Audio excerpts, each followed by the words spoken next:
From our Georgia Capitol newsroom, Governor Kemp has now signed Senate Bill 140 into law and says it is needed to protect the health and well-being of our children. But it does not come without controversy. Our bureau chief, Archie Seshadri, is joining us from our Georgia Capitol newsroom with that information. Senate Bill 140 now is signed into law. It adds penalties for doctors who attempt gender-affirmative care for transgender youth.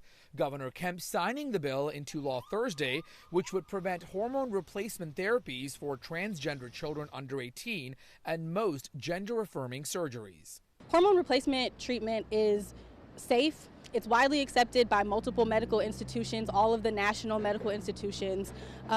This is life-saving care that is necessary for young people, and this bill completely restricts it and makes it inaccessible.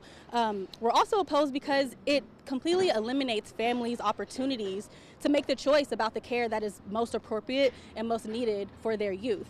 Critics say it is state-mandated malpractice and is dangerous and could increase suicide rates. I don't think that the Georgia State Legislature understands more about taking care of pediatric patients than the American Academy of Pediatrics, but that's where we are, unfortunately, in the state right now.